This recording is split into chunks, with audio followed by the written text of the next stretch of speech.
All right. Good evening, everybody. Welcome to our Bible class here on this first day of November. For those of you who are here in person, welcome. And if you are maybe catching this on the live stream, we also want to welcome you also as we continue our kind of trek through the, you might say trek through the Bible, but focusing on the individuals that play key roles along the way in the lineage of Jesus. We're going to take a stop tonight in the book of Ruth and examine her story. She is one of 5 women that are called out specifically in the genealogy of Jesus in Matthew's account. So we're looking at her story tonight and what lessons we might can glean from that.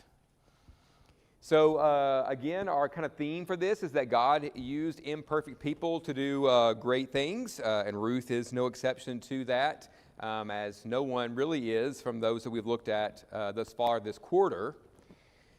This is a refresher. So we have 2 accounts of the full genealogy of Jesus, one in Matthew and one in Luke. And in Matthew chapter 1, we have an account that begins with what Bible character? Abraham. All right, so Matthew's account begins with Abraham and takes us through Joseph, and Matthew stresses what aspect of Jesus' lineage? All right, the kingship. Yes, so he stresses the kingship of Jesus, taking us through all the kings of the combined kingdom, just David and Solomon, but then also those in the divided kingdom of Judah. And then in Luke chapter 3, we have another account of the genealogy. Luke wrote to a Gentile audience, so he went even further back from Abraham all the way to Adam. All right, so he carries us all the way back to Adam and even to God. And he takes us through the maternal lineage of Jesus, which is in fact the true blood lineage of Jesus. So in Luke's account, there are no women mentioned, but Matthew does take a notation of 5 women along the way. And one of those, of course, is Ruth that we'll be looking at tonight. All right, so this is our full big picture of the full genealogy of Jesus. And I can't read that far away, so I'm going to turn my head here. Thank you. So we've got Adam, Seth, Enos, Kenan, Mahalalel, Jared, and then we have Enoch, and then Methuselah, and then that first red blank right there, the son of Methuselah, father of Noah, would be who? Lamech. All right, so right there we have Lamech, and then we go through Shem, and then a few additional people, and then who was the father of Abraham?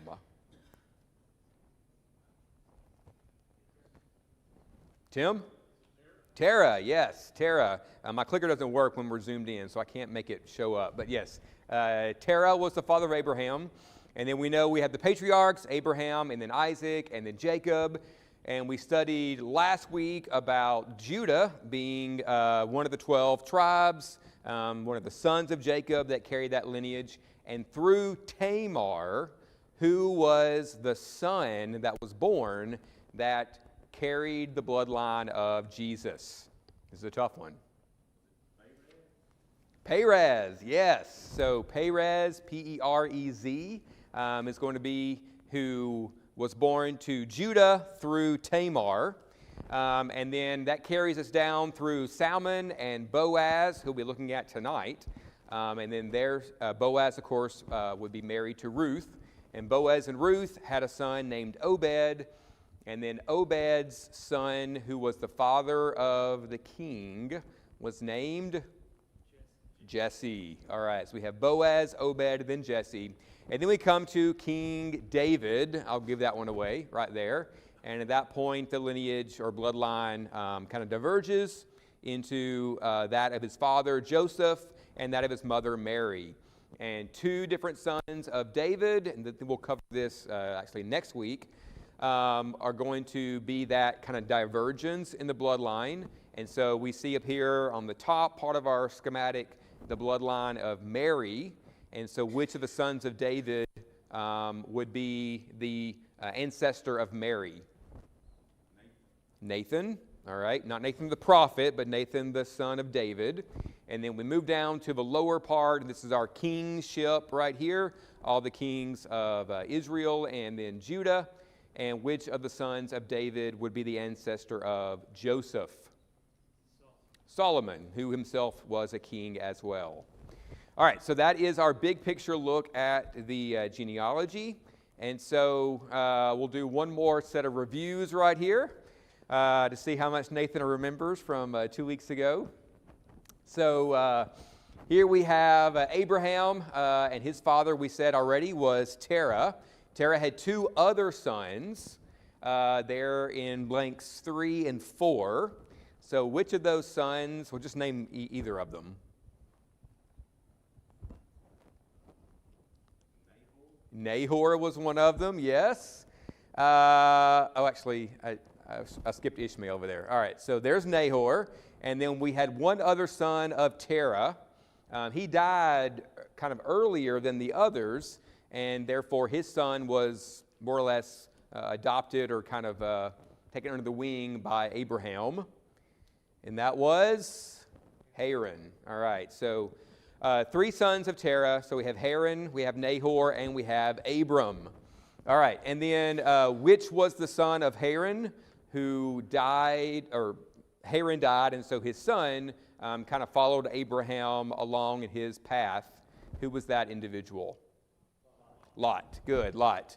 And we're going to see Lot mentioned briefly as we study tonight because through his 2 daughters, through one of his daughters, we have the Moabites. And Ruth, the topic for tonight, was a Moabite. So she was a descendant of Lot through one of his daughters. All right, then we get to Nahor had Bethuel, and then we have a brother and a sister there. One of those would be married to Isaac, and one of those would become the uncle of Jacob, also became his father-in-law as well. So who were the brother and sister, the son and daughter of Bethuel? Laban and Rebekah, exactly. So Rebekah would marry Isaac and have Jacob and Esau.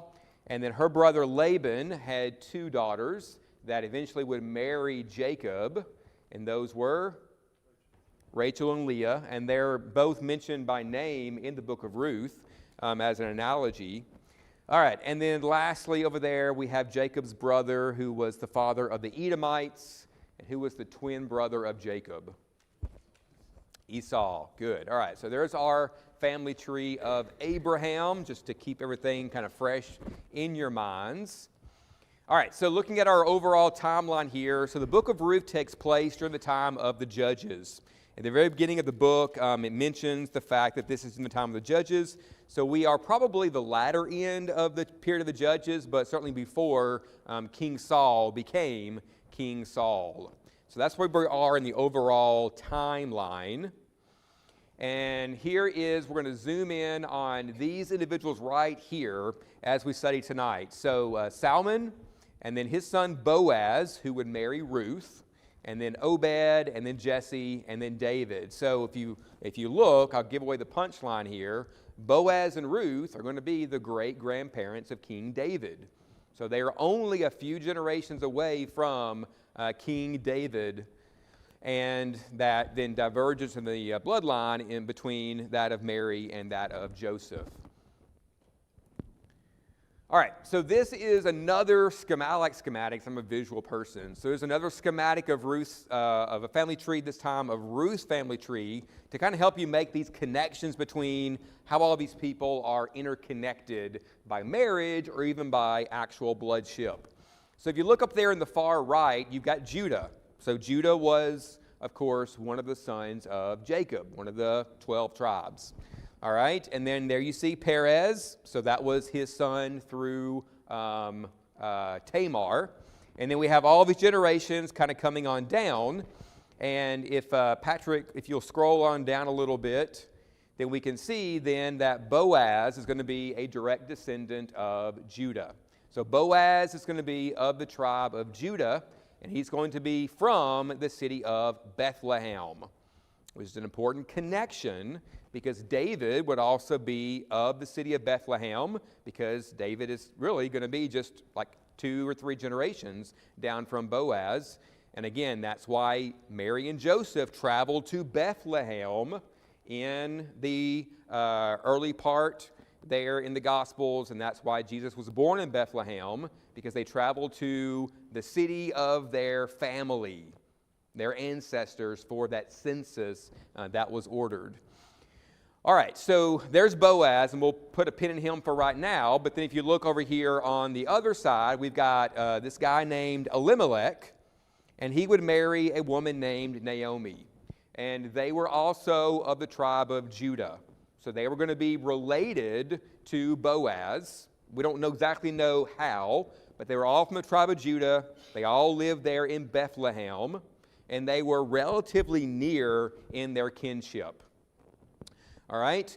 Elimelech and Naomi have 2 sons, Chilion and Mahlon. Okay? So, family of 4. And that family of 4 is going to move to Moab because of a famine. And they travel, become sojourners there, looking for work, food, water, things to stay alive during this time of famine. And while they're there, you can see the skull and crossbones. Elimelech, Chilion, and Mahlon all unfortunately die. All right? So that's going to leave Naomi as a widow with no husband and no sons. But before they die, the 2 sons, Chilion and Mahlon, are each going to marry a Moabite. All right? Ruth, a Moabite, is going to be married to Mahlon. And then Chilion is going to be married to, you can't see over there, but a woman by the name of Orpah. All right? And so that's what's going to start our story right here. All right? In the book of Ruth, is this family of 4 moving to Moab because of a famine. The 2 sons marry Moabite women, and then all 3 of the men, the father and both sons, die. And we have Naomi, and we have 2 daughters-in-law. And remember that during this time, a widowed woman is basically destitute, okay? Very difficult to work, to make a living, all right? So they're going to be in extreme poverty because of this situation. Not only is Naomi away from all of her family in a different land altogether, but she has no husband, she has no sons, she has almost no way to provide for herself. So they are going to be in a state of extreme poverty when we start this story. Okay? Thank you, Patrick. So there's our big picture look. And then, again, kind of the punchline, if you look, Ruth and Boaz, they're going to get together, and they will then become the great-grandparents of King David, and therefore fall within this lineage of Jesus. So that's the big picture look. So the book of Ruth is fairly short. It's just 4 chapters. And, you always have to ask the question, why is it in here? Why did God choose to include the story of Ruth in the Bible? Why did Matthew choose to mention Ruth when he was going through this lineage of Jesus? Why is he going to say that Boaz begat Obed through Ruth? He doesn't say Obed begot Jesse through a wife, but he does call out Ruth for some reason. There has to be some reason for the book to be included. Why do we have the story at all? But also, why did Matthew include that little tidbit when he carried through that genealogy? So I hope we can answer that question tonight. So turn over to Ruth chapter 1, and we'll begin our look at this really fascinating story. All right, so I'm going to read verses 1 through 5 just to set things up, and this just reiterates what I mentioned already. So in the days when the judges ruled, there was a famine in the land, And a man of Bethlehem in Judah went to sojourn in the country of Moab, he and his wife and his 2 sons. The name of the man was Elimelech, and the name of his wife Naomi. And the names of his 2 sons were Mahlon and Chilion. They were Ephrathites from Bethlehem in Judah. They went into the country of Moab and remained there, but Elimelech, the husband of Naomi, died, and she was left with her 2 sons. Her 2 sons took Moabite wives. One was named Orpah, the other was named Ruth. They lived there about 10 years, so no small length of time.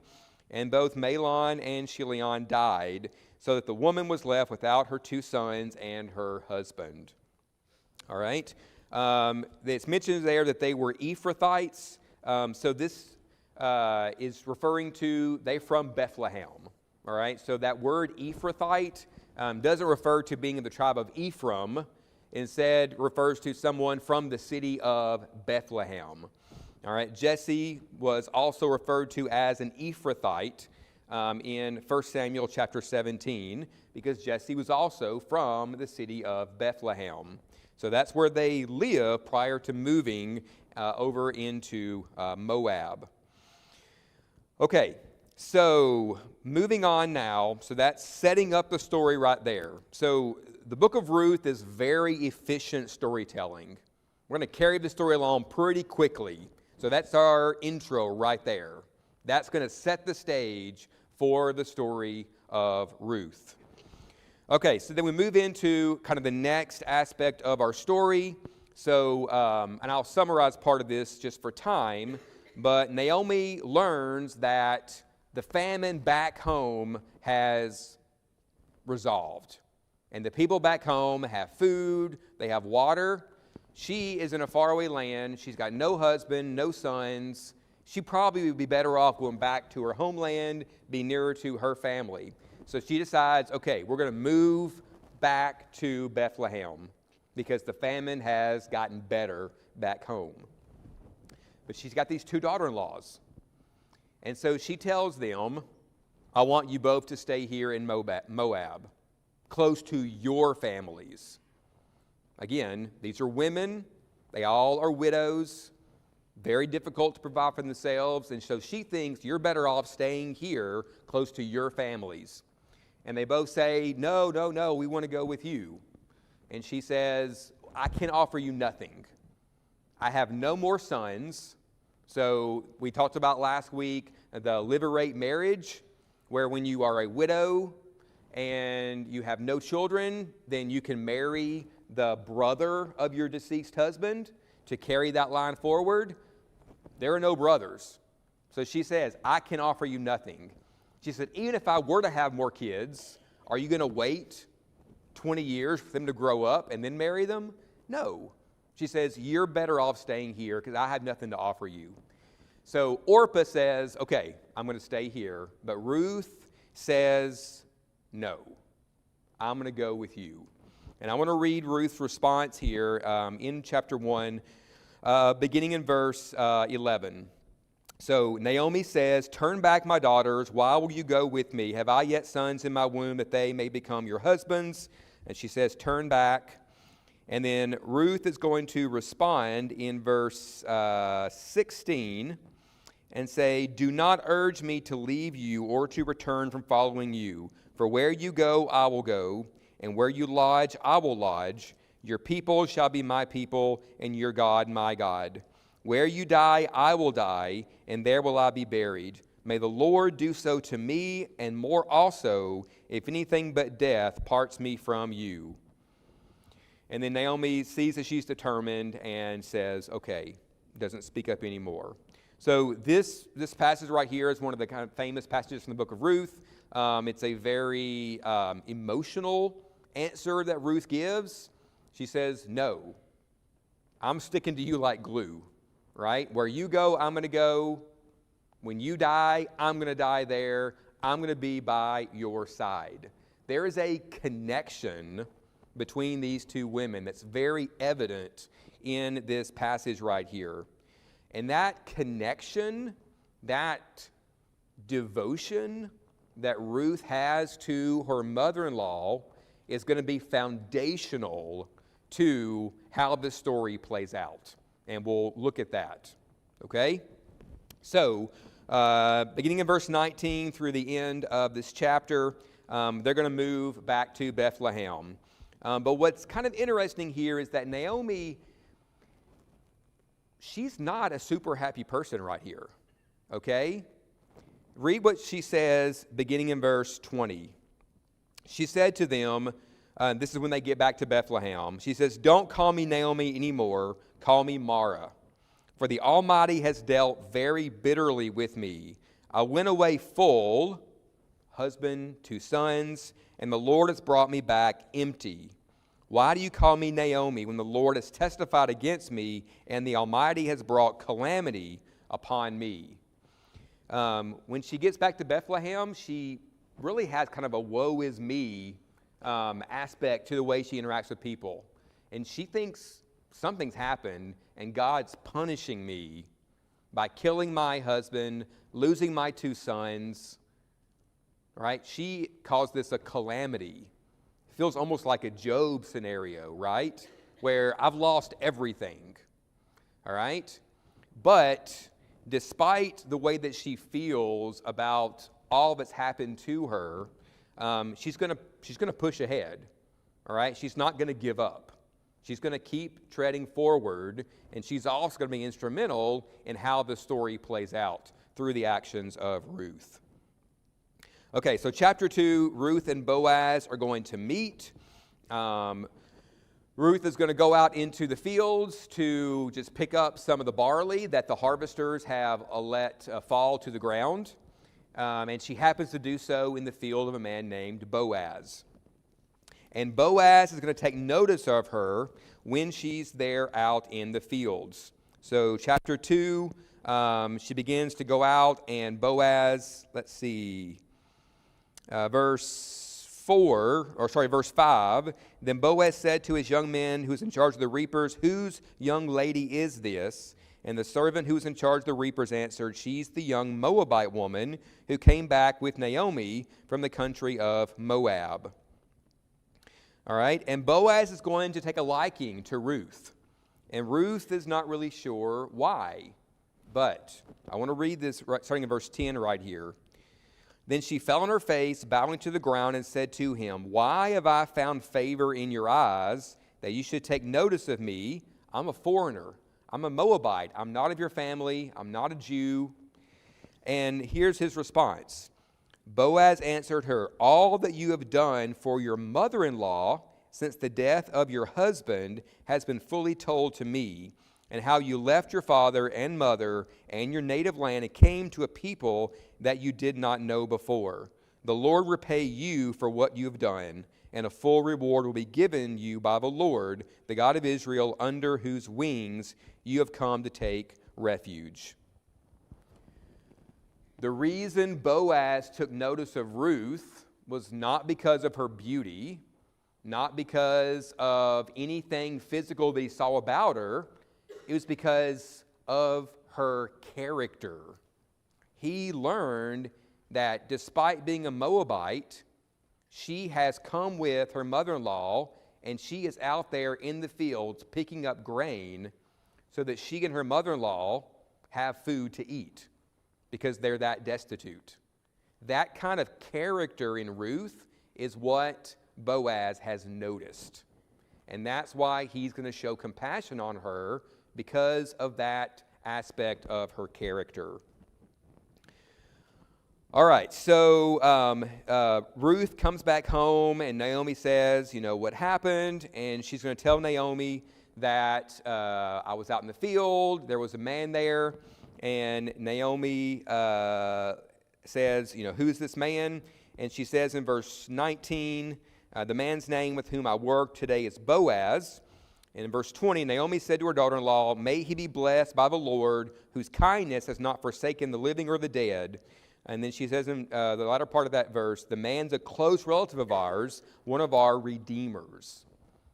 Boaz is a relative of ours, and he is one of our redeemers. So what does this mean to be a redeemer? All right, that's going to be a key word, a key theme for the whole book of Ruth is this idea of a redeemer.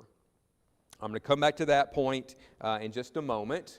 Let me go on to chapter 3 as we kind of finish up kind of the story itself. Naomi becomes a matchmaker, all right? The wheels are turning. She says, Boaz is our kinsman. He's one of our redeemers. He's took notice of you. I'm going to play matchmaker here for a moment, all right? And she gives Ruth some instructions, all right? She tells Ruth, I want you to go out. Boaz is going to be at the threshing floor, and I want you to, when he goes to sleep, I want you to lay down at his feet and wait. So Ruth does that, all right? He goes out, he falls asleep, she lays down at his feet and waits. In chapter 3, verse 8, at midnight, the man was startled and turned over, and behold, a woman lay at his feet. He said, Who are you? And she answered, I'm Ruth, your servant. Spread your wings over your servant, for you are a redeemer. And he said, May you be blessed by the Lord, my daughter. You have made this last kindness greater than the first, in that you have not gone after young men, whether poor or rich. And now, my daughter, do not fear. I will do for you all that you ask, for my fellow townsmen know that you are a worthy woman. And now it's true that I'm a redeemer, yet there is a redeemer nearer than I. Remain tonight, and in the morning, if he will redeem you, good, let him do it. But if he is not willing to redeem you, then as the Lord lives, I will redeem you. Lie down until the morning. So, Boaz wakes up, and there's a woman laying at his feet. It's dark. He doesn't know who this is. He says, Who are you? She says, It's me. It's Ruth. And then it's a little bit subtle in here, but Ruth is basically asking this man, Will you be my redeemer? Will you save me and my destitute mother-in-law as our kinsman? And he understands what she's asking, even though it's not super clear to us because we don't kind of see this context here. But he says, absolutely yes. But there's one person that is first in line to become your redeemer. If he will do it, that's fantastic. He will take care of you and your mother-in-law. But if he will not, then I will do it. But he's next in line, first in line, so he's going to get the first option or first choice to do this. Okay, so what does it mean to be a redeemer? So turn over real quick to Leviticus 25 and verse 25.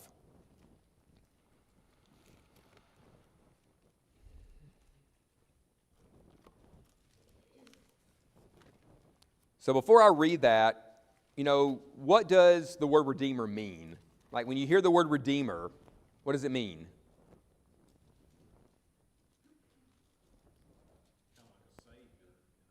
It could mean a savior, exactly. I think I heard someone say buy back, all right? It means to buy back, all right? So in Leviticus 25, we have kind of some rules about the year of Jubilee and property and so forth. And verse 25, if your brother becomes poor and sells part of his property, so if someone becomes poor and they have to sell their land just to get money to live, then his nearest redeemer shall come and redeem what his brother has sold. So what that means is, let's say that Drew here comes upon some hard times, and he has to sell his property just to feed his family, all right? He sells his property, he gets the money, and now Julie and the kids, right, they can eat. Well, it now falls upon his nearest kinsman, Mackenzie, if he's able, to go out and buy that property back. And you would do it because you're a great brother. All right? This way, Drew can feed his family, but this property's not lost. It stays in the family, all right? That is the kinsman redeemer. It is taking care of your kinsman. In this context, through buying directly the property they have to sell for money, or buying it from whoever they sold it to, so it stays within the family and doesn't go off into, a stranger. All right? Ruth is asking Boaz, will you be my redeemer? Will you buy land that Naomi and her deceased husband Abimelech have so that we can have money to live, but that land stays within our family? That's what she's asking him. And he says yes, but there's somebody else that will get first dibs. All right? There's a nearer kinsman, so maybe a brother or a nearer cousin. We're not sure who this person is, but there's someone closer related that this would fall to first. And Boaz says, this person should have the first option to do this. And if he won't, I will do it. I will take care. All right? So maybe Ashley will get the first dibs on Drew's property. And if Ashley says no, then Mackenzie, you're up. It's on you to do it. All right? Okay, so that's going to set us up right there. All right, so chapter 4, we basically have the conclusion to the story. Okay? So Boaz goes, he gets some city officials to make this all legal, and he goes to this person, which is never named in the book, and he tells them, here's a situation. Will you buy this land that Naomi's trying to sell because she's poverty-stricken and needs money to live? And this man says, yes, I will do it. But Boaz, he adds a catch to it, okay? And what's going to happen is Boaz is going to take two different Jewish customs and kind of combine them together. So one of those is the kinsman redeemer, right? Buying the land so it stays in the family. But the other one is this idea of a Levirate marriage. So Ruth is a widow. She had no children. Now, under the Levirate custom, she could be given to the brother of her deceased husband. Well, there aren't any brothers. There are no other brothers. But maybe that passes to a cousin or some other relative. So Boaz is going to tell this man that's not been named in verse 5, the day you buy the field from the hand of Naomi, you also acquire Ruth, the Moabite, the widow of the dead, in order to perpetuate the name of the dead in his inheritance. So Boaz says, this comes with more than just buying land. You're going to take Ruth, and you're going to marry her under this Levirate custom so that you will take care of her, and she will bear children to carry the seed of her now deceased husband. And this man says, okay, I'm out.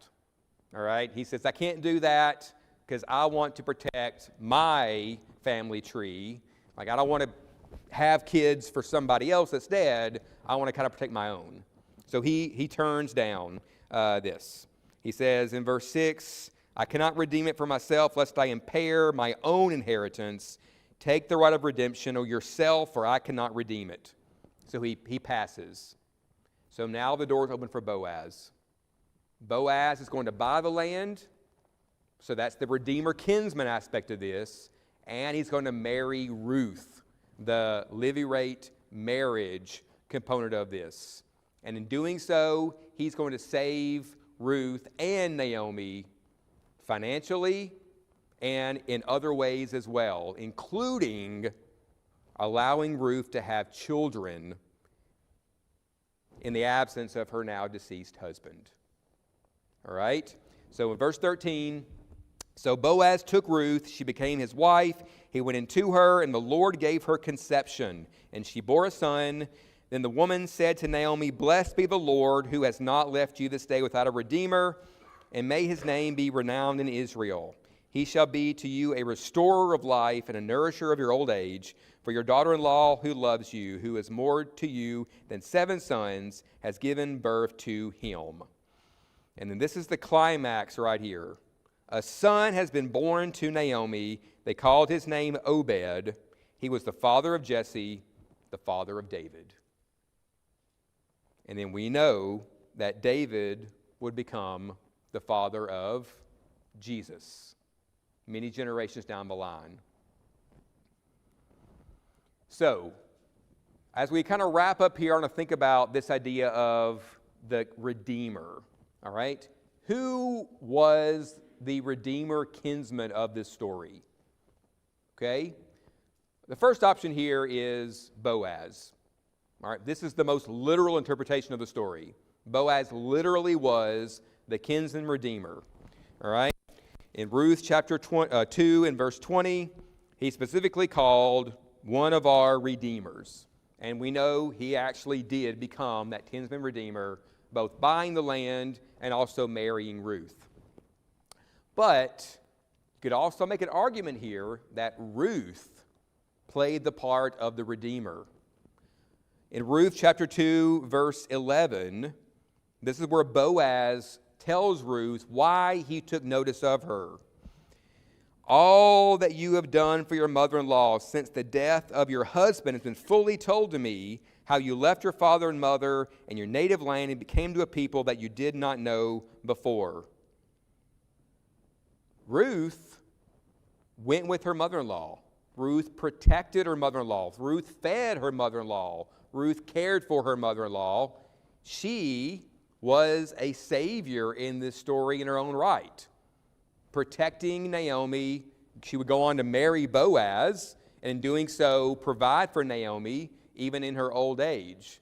Ruth was also a savior, a redeemer within our story.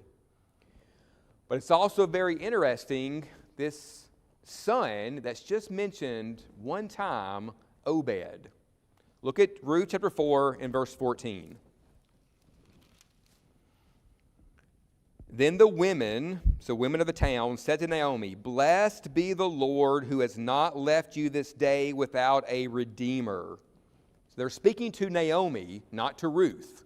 And they say, "You, Naomi, have a redeemer." But who are they speaking about? "And may his name be renowned in Israel. He shall be to you a restorer of life and a nourisher of your old age. For your daughter-in-law who loves you, who is more to you than 7 sons, has given birth to him." And that him is Obed. Obed is referred by the women of the town specifically as a redeemer. So how does Naomi's grandson, then become a redeemer? Well, Boaz was most likely older in age. All right? And he probably died at some point, and Ruth more than likely lived longer. So after Boaz has died, their son Obed, not only can he maintain the lineage, the line, he is the biological son of Boaz, but he is the figurative inheritance son of Naomi, Elimelech, and their son Mahlon that died through that levirate marriage relationship. And Obed, he is a savior to Naomi. He's going to carry her dead husband's lineage. He's going to provide as a man for that family for many years to come. But then here's where this whole story comes to its real climax. And that is because the whole story of Ruth is really an allegory for Christ. It is full of foreshadowing of this relationship that Christ has with us. Ruth was a Gentile. She was lost.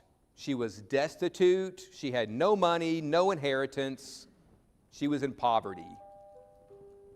Boaz had compassion on Ruth because of her character, and Boaz bought her back. Exactly how Jesus had compassion on us in our destitute state, and how Jesus bought us back with his blood on the cross. This idea of redeemer, it's mentioned numerous times throughout the book of Ruth. And really, Ruth is just a microcosm or an allegory to the story of Christ. Boaz plays the role of the redeemer, as does Ruth and Obed in their own ways, all symbolizing Christ. And Naomi and Ruth, who are destitute, they're us. They needed to be redeemed, and the same way we need our own redemption. Ours comes through Jesus, but the book of Ruth foreshadows that in such a beautiful way. That's why Matthew included it. That's why it's in the Bible, and that's why Matthew called attention to it in his genealogy. Thank you for your attention. Have a great night.